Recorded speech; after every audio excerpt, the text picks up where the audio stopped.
Bonjour. Vous me présentez l'entreprise et quel est son secteur d'activité? Alors, le restaurant Maison Blanche est une entreprise qui fait, comme le nom s'indique, restaurant. Nous faisons aussi bar, puisqu'on a une licence 4. Nous faisons également club. Et à l'intérieur de la partie restaurant, nous avons plusieurs activités, donc déjeuner, dîner, et on fait beaucoup d'événementiels. Donc du type cocktail, dîner assis. On peut faire des présentations, des showrooms, des workshops, des défilés de mode. Là, il y en a un qui est prévu bientôt. Donc ça, ce sont des activités dans l'activité principale qui est l'activité restaurant. D'accord. Et quel est votre rôle dans cette entreprise? Alors Maison Blanche existe depuis 28 ans maintenant. Et moi, depuis bientôt 17 ans, je dirige l'établissement. C'est-à-dire que j'ai des responsables de secteur. Je dirais que j'ai une responsable comptable avec la cause contrôleuse, j'ai une responsable commerciale avec son assistante, j'ai une responsable communication marketing avec son assistante, j'ai un chef de cuisine avec ses assistants, j'ai un responsable pâtisserie avec ses assistants et ses employés, j'ai en salle un chef sommelier ou deux et ses assistants, j'ai un responsable de salle et ses assistants ainsi que l'ensemble de la brigade de salle.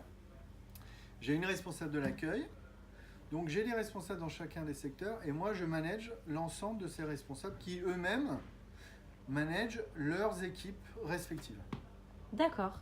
Et quels sont les différents postes au sein de l'entreprise? Ça... Alors les différents postes, il y en a. Alors déjà il y a différents postes, mais il y a différents métiers.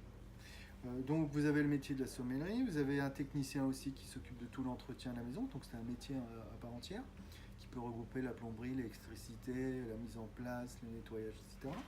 Vous avez des postes donc de salle, au terme de service. Vous avez les postes de sommellerie qui font aussi du bar, cocktail et sommellerie, donc conseiller les vins, acheter les vins, stocker les vins, répertorier les vins. Voilà, vous avez les postes d'accueil, donc là c'est l'accueil, c'est la réservation, c'est l'accueil des clients, c'est le vestiaire, c'est les toilettes, c'est des choses comme ça. Vous avez même un poste de voiturier qui est là pour accueillir les clients, qui est un métier en soi, puisqu'on les accueille, on leur dit bonjour, on leur dit au revoir, c'est la première et la dernière image que vous avez du restaurant. Vous avez un poste de commercial, donc là, c'est quand vous faites du commercial, c'est à la fois gérer un fichier, accueillir les clients, envoyer des devis, ça va être recevoir les clients, faire des rendez-vous clients pour mettre en place toute la manifestation, ça va être le suivi, ça va être la facturation, ça va être la relance. Après, vous avez les postes de comptable, donc là, c'est toute la gestion. La comptable fait aussi des RH, donc il y a le part des RH, donc embauche, contrat, avertissement aussi, renouvellement de contrat, salaire, paye. Puis vous allez avoir toute la partie comptable, c'est-à-dire payer les fournisseurs d'un côté, et puis il y a les clients de l'autre.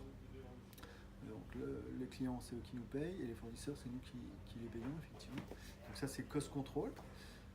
Après ça, qu'est-ce que vous avez d'autre comme métier? Marketing, communication. Donc ça, c'est très vaste avec les réseaux sociaux, les posts, les clients. On a un fichier client très important avec des cartes club. Donc ça, il faut gérer ces clubs aussi. Il faut gérer les menus spéciaux, style Noël, Nouvel An, 14 juillet. Ça va être gérer les journalistes, les repas blogueurs, le prix ESJ Maison Blanche, qui est un prix littéraire qu'on a mis en place il y a 3-4 ans. Ça va être en ce moment, on a quoi là, en actualité? On a la photo culinaire pour lequel on est aussi partenaire. Donc il y a tout un tas d'événements, les changements de cartes, les activités, par exemple pour le 14 juillet ou pour le Nouvel An, on va faire venir un orchestre, on va habiller notre personnel, on va mettre des objets comme ça, des objets un petit peu dans le thème de la soirée à leur disposition. Donc tout ça, il faut l'organiser, il faut le manager. Et ensuite, qu'est-ce qu'on a d'autre? Voilà, il faut faire les plannings pour la salle, il y a tout un tas de choses à faire. D'accord. Quels sont les facteurs? Ça dépend des décisions déjà. Et les petites décisions, les moyennes ou les grandes. Si vous prenez des décisions stratégiques, si vous avez une bonne idée par mois pour faire avancer votre entreprise, c'est déjà énorme. Sinon, c'est les petites décisions au quotidien. C'est-à-dire, est-ce que le fleur on le met là? Est-ce que le planning on le fait comme ça? Est-ce qu'il fait suffisamment chaud? Est-ce que les lumières c'est plus haut, c'est plus bas? Ça, ce sont des petites décisions opérationnelles, je dirais, qui peuvent être prises à certains niveaux, pas forcément au mien. Moi, j'essaye de prendre des décisions qui engagent l'entreprise vers l'avenir, qui engagent l'entreprise vers plus de chiffre d'affaires, plus de notoriété, plus de résultats. Quel intermédiaire acteur utilisez-vous afin de transmettre vos décisions? Le chef de service. Donc il y a des décisions que je prends d'une façon... Alors c'est toujours vertical. Donc c'est soit moi qui prends la décision et ça descend, soit c'est une décision qui remonte et qui redescend. C'est-à-dire que soit je vais dire, voilà, dorénavant, je prends un exemple, je veux que ce soit cette fleur-là dans ce vase-ci, au milieu de cette table-là. Et là je prends la décision, je l'écris, je le diffuse et tout le monde en prend conscience. Soit on me dit, Monsieur Franck, ce serait bien si on mettait la fleur là, au milieu de ce miroir, parce qu'on trouve que ça valoriserait l'établissement. Donc l'addition remonte jusqu'à moi, et là je dis ok. Et à ce moment-là, ça redescend. Voilà. Et vous arrive-t-il de prendre des décisions que vous regrettez par la suite? On évite, au fur et à mesure des années, de prendre ce type de décision. Après, vous êtes parfois dans des contextes. C'est-à-dire que on est aussi, perméable à ce qui se passe à l'extérieur. Si d'un seul coup, plus personne veut manger de bœuf parce que c'est la vache folle, ou qu'il y a un problème sur le porc, et que vous dites on ne fait plus de porc chez nous, c'est une décision que vous prenez en interne qui est très impliquante. Après, si au bout de 6 mois, tout le monde a envie de manger du porc et puis que la maladie est passée, vous pouvez regretter cette décision, ou vous pouvez être obligé de la changer ou de la faire évoluer. Mais il ne faut jamais refuser une décision. Il faut l'assumer. Quand vous dirigez une entreprise, vous êtes là, c'est vous qui dites au bateau d'aller à gauche ou à droite. Donc cette décision-là, il faut l'assumer parce que vous emmenez avec vous tous vos employés. Partez pas seul. Ce n'est pas une décision qui vous implique uniquement, personnellement. C'est une décision qui implique tout le monde. Donc, il faut bien réfléchir avant de la prendre. Vous savez, nos parents disaient souvent de tourner 7 fois la langue dans notre bouche avant de parler. C'est ça, une prise de décision. C'est réfléchir, Oui. Poser les questions autour de soi, peser le pour et le contre, et finalement prendre la décision. Je crois qu'en vieillissant,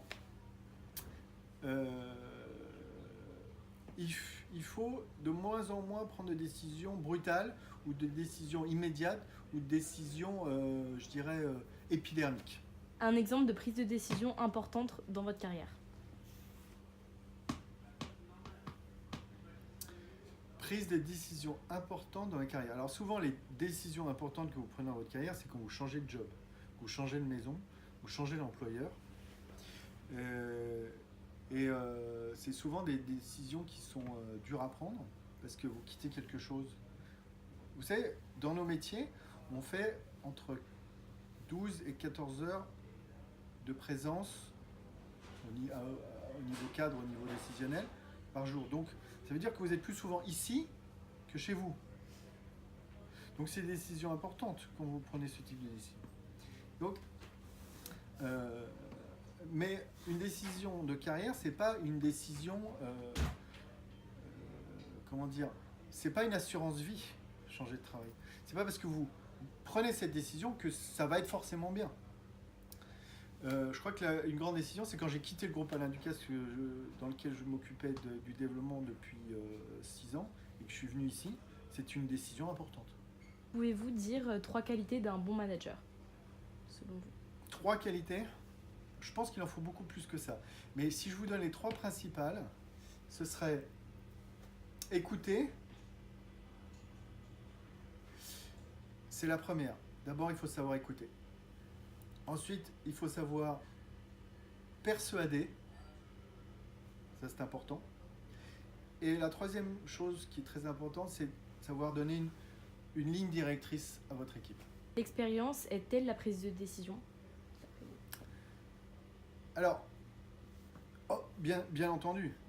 Alors, il ne faut pas que l'expérience implique une hausse des risques. C'est-à-dire qu'il ne faut pas dire, non, puisque j'ai énormément d'expérience, je sais exactement tous les risques que ça peut impliquer, donc je ne prends plus de décision. Il ne faut pas être non plus dans la jeunesse de la décision en disant, ok, il faut être impulsif, il faut être jeune, donc il faut prendre les décisions comme ça. Donc la décision, c'est un peu les deux. Il faut se servir de l'expérience, mais il faut se servir aussi de la modernité, de l'extérieur, de la concurrence, de l'environnement, du lieu où vous êtes, de votre type de clientèle. Donc il faut se servir de tout ça. Et il faut regarder vers l'avenir, il ne faut pas trop regarder vers le passé. Il faut se servir du passé pour être plus intuitif, parce que vous savez très bien qu'il y a des choses qui vont fonctionner tout de suite, et des choses, pas forcément parce que vous avez l'expérience, mais c'est parce que ça vous implique une certaine intuition. Mais forcément, l'expérience est utile.